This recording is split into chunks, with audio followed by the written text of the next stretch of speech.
Today, my son, my daughter, I come to speak with you about something I've carried in my heart since eternity. Your family. I have known your family from the very beginning, before any story was written, even before names were spoken aloud. Every generation of yours, every face that now dwells with you or that has already passed through the corridors of time, all are before me like a mural sculpted in light. And so today I tell you, with authority and tenderness, heaven is moving in favor of your household, not only because of what you have done, but because I have decided to pour out grace, because the time of visitation has come, and when heaven moves, nothing remains the same. Not wounds, not silences, not those dawns when only your pillow was the confidant of your cries. I saw when you placed your family's names before me, some with tears, others with sighs, still others with a silence that said everything. I heard your prayer when you no longer knew what to say, when all that was left was, "Lord, do something." And I did. Even when it seemed nothing was happening, I was already moving pieces in the invisible. I was already speaking in secret to hearts, already raising up intercessors you don't even know. Because heaven works silently but with precision. Because while you rest in my arms, I rise as a warrior on behalf of yours. And now I come to tell you, do not fear. Do not give in to discouragement. Do not let recent events extinguish the faith that still burns within you, because there is an appointed time for all things, and the time to see the promise drawing near has come. Your home, which so often was a battlefield, will become an altar. The place where once shouts were heard will now be a space of worship. Where there was lack, unexpected provision will arise. That conversation that never happened will be unlocked. The reconciliation that seemed impossible will begin to spring up like roots among stones. Because today I am passing by just as I passed through the doors of the Hebrews in Egypt, marking with blood what belongs to me, and your family belongs to me. I saw the spiritual covenants that were broken in faith. I saw the prayers made standing, kneeling in silence, in desperation, in hope, and none of them fell into the void. All reached me like sweet incense. Now I blow over your house a new wind. It is not a wind of destruction, but of reconstruction. It is not a storm, but a gentle rain that prepares the soil for blooming. The one who left will begin to feel nostalgia for what they had and did not value. The one who hurt will begin to recognize the pain they caused. And you who feel weak for having tried so much will not be put to shame. I reward those who endure. I exalt those who continue to love even among thorns. And so your faithfulness will not go unnoticed, neither your fasts nor your tears hidden in the bathroom, nor your patience stretched beyond what seemed bearable. Everything is being counted not as a debt but as a memorial. And as a memorial before the throne, your family will be remembered today in heaven. Child, lift your eyes. Your walls were constantly attacked, but I surrounded you with fire. When you did not know what was happening, when everything seemed too spiritual to understand, I myself was fighting for you. You thought prayer had no effect, but it moved the heavens like arrows shot at strongholds. Now the time has come to see the reflection of what has already been decided at my throne. What was invisible begins to take shape. What was a seed sprouts, what was dry blooms. Because I am the God who acts in families, and you know me as Father. The promise is not only for you, it is for you and your children. It is for those who are near and also for those who got lost in their own labyrinths. And even those who do not yet believe will see signs that will make them think, that will make them remember what they once heard from you. I am the God who visits children because of their parents, who honors the grandmother who prayed, the mother who wept, the father who surrendered. I am the God who writes stories with blood, with the cross, with redemption. And your family is in that narrative, not as a bystander, but as a protagonist of what I'm about to do in the coming days. Prepare the atmosphere. Dust off hope. Make room in your prayers to give thanks even before you see, because heaven is already moving and there is no force that can stop what I have determined. Even if the house seems messy, even if the bonds are worn, even if there are wounds too open, still I enter. I enter as a healer, as a father, as light, not to accuse, but to heal, not to expose, but to restore. I do not come with a list of errors, but with a proposal for renewal, and whoever accepts it will be deeply touched. They will have different nights, dreams that awaken the soul, encounters that are not by chance, but by my guiding hand. Nothing that is to come will be ordinary, because what is being released over your family is a new time, pure, strong, and full of signs. Today I restore the faith of those who no longer believed. I undo the knot of fear that wrapped your thoughts. I calm the anxious spirit that could no longer sleep in peace. And I bring peace, not a momentary peace, but the peace that surpasses all understanding. The peace that is felt in the depths of the soul, even when outwardly everything seems the same. It is that peace that prepares you to receive what is coming. And what is coming is restoration, reconciliation, emotional healing, mutual understanding, dialogue, forgiveness. A season is coming in which you will look at your loved ones and say, "It was God, only He could do this."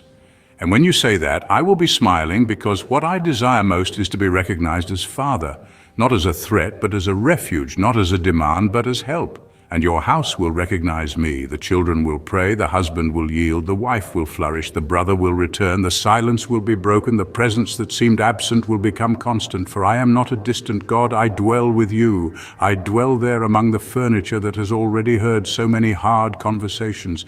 I am at the doors that once were slammed in anger.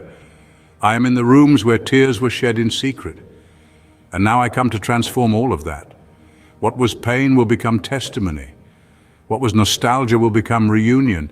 What was burden will become lightness. Today, my son, my daughter, breathe deeply, but not as one who sighs in discouragement, nor as one who surrenders with heavy shoulders. Breathe as one who realizes the air has changed, as one who feels in the atmosphere a new breath, a breeze that announces change. Breathe as one who cleanses the soul within and prepares space for a new beginning, because your house will be rebuilt, not with the same bricks broken by arguments, nor with the scattered pieces of harsh words once spoken, but rebuilt with the blocks of grace, with the cement of mercy, with the pillars of love that forgives even when it still hurts. And every room will be restored, every memory healed, every corner marked by pain will be filled with my peace. The wounds opened by silence will be touched. The old traumas that hid behind forced smiles will begin to dissolve in the light of truth, and the fears that for so long ruled your steps will be replaced by a living, vibrant, renewed faith, even if as small as a mustard seed, but enough to move mountains within the home. Everything begins, my son, my daughter, when you choose to believe, even trembling, even without understanding the how or the when, even if your prayer is broken by tears or whispered in the silence of one too tired to shout. If the only thing you can say today is, "Lord, I want to, but help my unbelief," that is enough, because I do not demand perfect faith from you. I only expect your sincere heart. I do not ask for strength when I know you are weak. I do not require beautiful words when I know inside you are crying out for help. I know your spirit before your mouth moves, and that is what moves me, your surrender. The surrender of one who recognizes they cannot, but invites me to participate.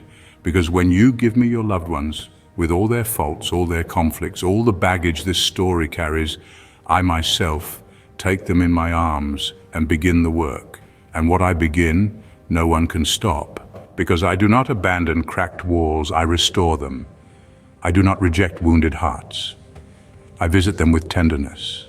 I do not run from families marked by the past. I sit at the table and rewrite the future. So now, bless your house, even if it is still in darkness, even if the furniture still holds echoes of past arguments, even if the windows remain closed to forgiveness. Speak the names of your loved ones with faith, not with fear, but with expectation. Declare over them what you do not yet see, but what I have already prepared. Say there is hope, even if the scene says otherwise.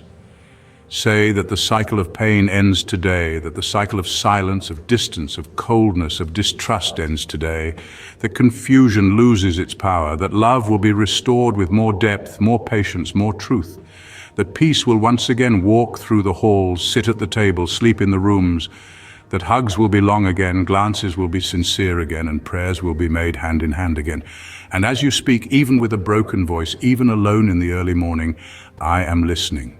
As you believe, even with wounded faith, I am already acting, because faith touches heaven, and when heaven is touched, the earth feels it. Because I am the God who transforms ordinary houses into consecrated homes, who takes places marked by pain and turns them into living testimonies. I am the one who enters uninvited, but who stays when loved. and your house will be known as a place of my dwelling, not only in moments of praise, but also in the sound of dishes being washed, in the laughter during dinner, in the sincere conversations at the end of the day, in spontaneous smiles, in daily care, because everything touched by me becomes sacred. From today, something new begins. It is not just a change of atmosphere, it is a change of destiny. It is not just a passing relief, it is a whole season of restoration because heaven has moved, and when heaven moves, the earth bows.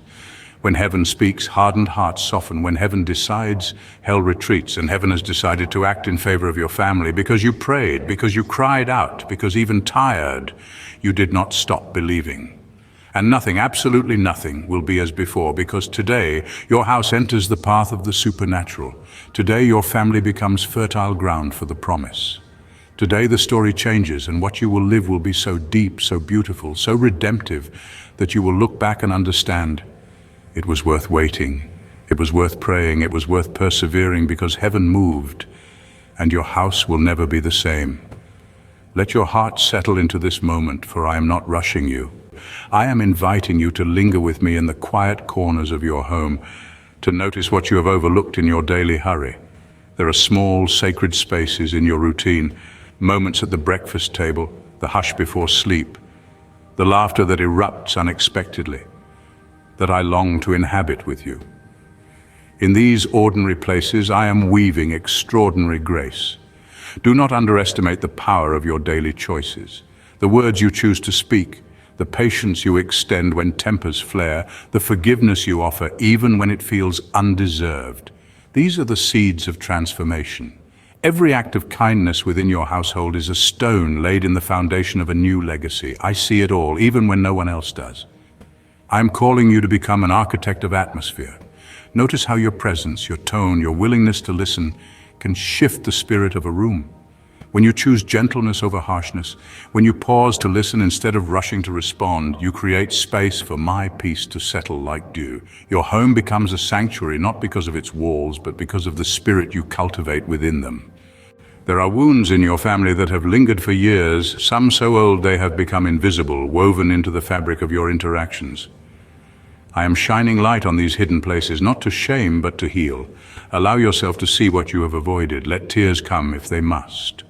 Healing begins with honesty, and I am gentle with your pain. You may feel helpless in the face of generational patterns, cycles of anger, silence, or fear that seem to repeat themselves, but I am the God who breaks cycles. I am rewriting your family's story, not by erasing the past, but by redeeming it. What once was a source of shame will become a wellspring of wisdom and compassion, a testimony that others will draw hope from. Invite me into your conversations, especially the difficult ones. Before you speak, breathe deeply and remember that I am with you.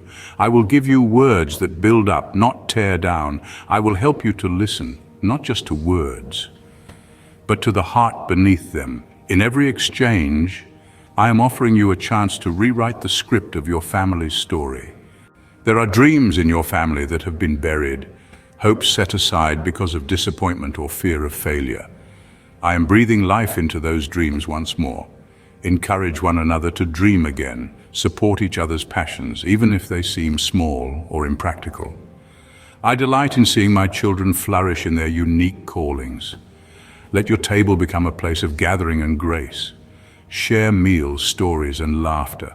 Let there be room for disagreement, for questions, for vulnerability. Hospitality is not about perfection, but about making space for each other's hearts. In the breaking of bread, I am present, knitting you together in love. Do not be afraid to apologize. Humility is the key that unlocks hardened hearts.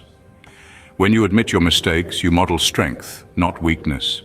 Your willingness to seek forgiveness will create a ripple effect, softening the atmosphere and making it safe for others to be honest about their struggles.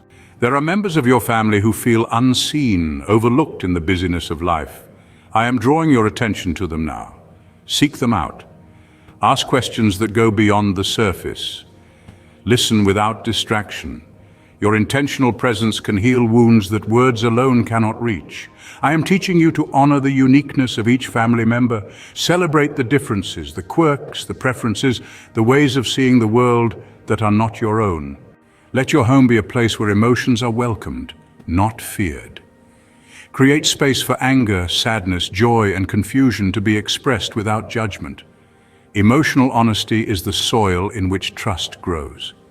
When you make room for each other's feelings, you invite my comfort and wisdom into your midst. There are habits in your family that need to be uprooted, patterns of criticism, sarcasm, or avoidance that have become automatic. I'm giving you new habits to plant. Words of affirmation, intentional gratitude, moments of shared silence. Change will not happen overnight, but every small choice matters. I'm calling you to pray together, not just in crisis, but as a rhythm of your life. Let prayer become as natural as breathing, woven into your mornings and evenings, your celebrations and your challenges.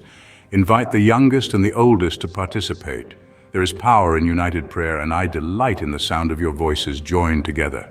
Do not neglect the power of blessing. Speak words of blessing over each other, over your children as they leave for school, over your spouse as they face the pressures of work, over your elders as they navigate the challenges of aging. There are memories in your family that need to be revisited, not to dwell in pain, but to reclaim the good and to release the hurt. Share stories from the past, honoring the sacrifices and the joys, but also naming the wounds so they can be healed. Remembering together is a sacred act of restoration. I'm inviting you to create new traditions, rituals and rhythms that mark your family's unique journey. These do not have to be elaborate. Even simple acts done with intention become anchors of belonging. Let these traditions be reminders of my faithfulness and of your commitment to one another. Pay attention to the physical space of your home. Let it reflect the values you want to cultivate, spaces for conversation, for creativity, for rest. Declutter what no longer serves you. Create corners of beauty, however simple, as reminders of my presence in the ordinary. There are financial pressures that weigh on your family. Bring them to me. I am your provider and I care about your needs. Practice generosity, even in small ways. Trust that as you steward what you have with integrity and gratitude, I will multiply your resources and meet your needs in unexpected ways. I'm calling you to steward your time with wisdom. Guard your evenings and weekends from the tyranny of busyness. Make space for rest, for play, for simply being together. In your willingness to slow down, you will discover joy that cannot be found in constant activity. There are family members who are struggling with secret battles, addictions, doubts, fears they have not voiced. Pray for them in the quiet of your heart, and let your love be a safe harbor. Let forgiveness become the language of your home, not just once, but as an ongoing practice. Forgive quickly, even when it is hard. I am teaching you to discern the difference between healthy boundaries and walls of self-protection. Boundaries are rooted in love and respect, creating safety and clarity. Walls are built from fear and hurt, keeping others out. Ask me for wisdom to know when to open your heart and when to stand firm. There are gifts and talents in your family that have not yet been discovered. Encourage exploration, creativity, and learning. Celebrate each other's achievements, no matter how small. I take delight in the growth and flourishing of my children. Let your home be a place of learning, not just academic, but spiritual and relational. I am calling you to serve together as a family.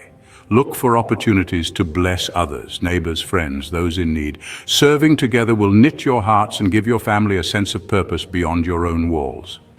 There are relationships outside your immediate family that need attention. Extended relatives, friends who have become distant, mentors who have shaped your journey. Reach out, reconnect, and express gratitude. Your family is part of a larger story, and your connections matter. I'm inviting you to practice gratitude as a family. Begin and end your days by naming what you are thankful for. Gratitude shifts your perspective, opening your eyes to the abundance that is already present. In thanksgiving, you make room for even greater blessing. Do not be afraid to seek help when you need it. There is wisdom in counselors, pastors, and trusted friends. Asking for support is not a sign of weakness, but of humility and strength. I have placed people in your life to walk alongside you in the journey of healing and growth.